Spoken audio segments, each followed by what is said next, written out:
pemberdayaan perempuan, kita kan sebetulnya ini cakupannya luas banget nih Pak Ngurah ya. Artinya apa? Kalau pemberdayaan perempuan sendiri artinya kita berusaha untuk memampukan perempuan itu dari banyak hal. Apakah itu dari sisi ekonomi, karir, ya, pengembangan potensi dirinya, kemampuan dia untuk bisa berkomunikasi dengan asertif. Itu yang seringkali menjadi sesuatu yang hambatan gitu ya. Tapi di era kekinian ini saya melihat sudah makin banyak nih perubahan-perubahan ke arah baik, di mana perempuan itu sudah mulai diberi ruang untuk menunjukkan kemampuannya. Jadi semakin banyak kita bisa perhatikan, bisa lihat perempuan-perempuan itu sudah makin maju dan bisa menempatkan dirinya di sisi potensi yang dia miliki sebetulnya. Gitu. Terlebih lagi di hal-hal tertentu yang berkaitan dengan ekonomi, perempuan sudah menjadi salah satu pilar di dalam keluarga untuk bisa juga membantu ekonomi keluarga. Dari sisi pendidikan, perempuan juga sudah banyak yang mampu untuk mencapai pendidikan tinggi, yang nantinya perempuan itu bisa juga gunakan sisi kemampuan kognitifnya ini ketika dia sudah memiliki pendidikan yang tinggi untuk bisa mendidik anak-anaknya.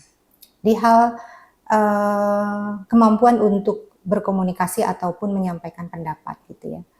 Sejauh ini perempuan sudah diberi ruang untuk bisa dijadikan partner untuk diajak berdiskusi, membuat sebuah keputusan yang penting, baik itu di ranah keluarga, masyarakat maupun pemerintah.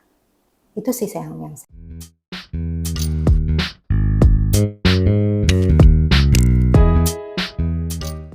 peningkatan itu saya rasa akan terus bergulir ya dan dibutuhkan sekali. Karena apa?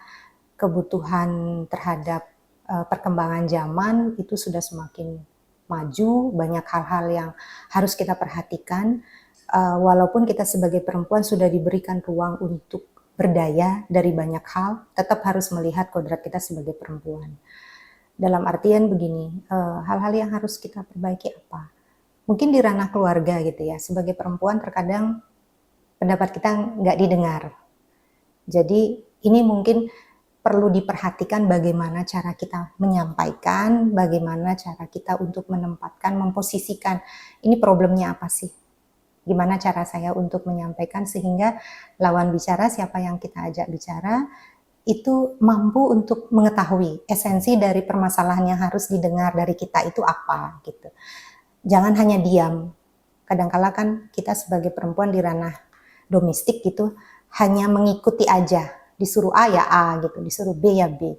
Padahal sebetulnya sisi perempuan ini merasa bahwa itu nggak adil gitu.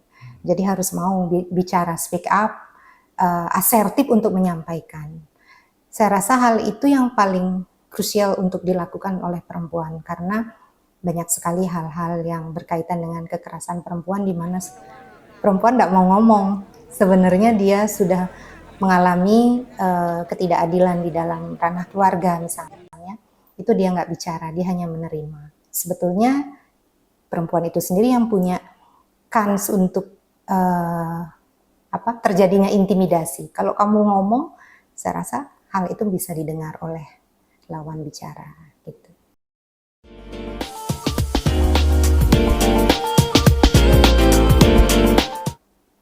Sudah banyak sih saya perhatikan di sisi pemerintah gitu ya, banyak program-program yang dibuat khususnya di Dinas Pemberdayaan Perempuan dan Perlindungan Anak gitu. Pemerintah sudah banyak sekali memberikan ruang kepada perempuan misalnya apa tentang ekonomi kreatif. Jadi ada wadah yang biasanya ini juga bergandengan tangan dengan pihak terkait stakeholder yang lain yang mana mungkin ini saling sharing, misalnya pematerinya dari stakeholder tersebut, tapi yang menyelenggarakan adalah dinas, seperti itu pemerintah. Jadi apa pemberdayaan ekonomi kreatif yang artinya perempuan itu diberikan banyak pilihan, banyak hal-hal yang berbau keterampilan yang nantinya arahnya adalah ini bisa dipakai loh untuk membuat satu lahan mendapatkan income baru gitu. Tidak hanya bekerja di ranah sipil ataupun di ranah yang sifatnya istilahnya di sebuah perusahaan yang harus ngantor pagi, pulang sore gitu ya. Jadi ekonomi kreatif ini lebih kepada memberikan perempuan ruang, kita bisa nih nyambi walaupun kita sebagai pegawai, nanti ada hal-hal lain yang berkaitan dengan keterampilan yang memungkinkan kita senangi gitu, itu bisa digunakan. Banyak sekali pelatihan-pelatihan seperti itu yang saya lihat sudah dilakukan. Pasti peran pemerintah sudah cukup Iya, baik untuk sudah cukup baik, hanya saja mungkin nanti ke depannya penting ya untuk dievaluasi kira-kira dari apa yang sudah dilakukan sejauh ini cakupannya perempuan mana sih yang membutuhkan.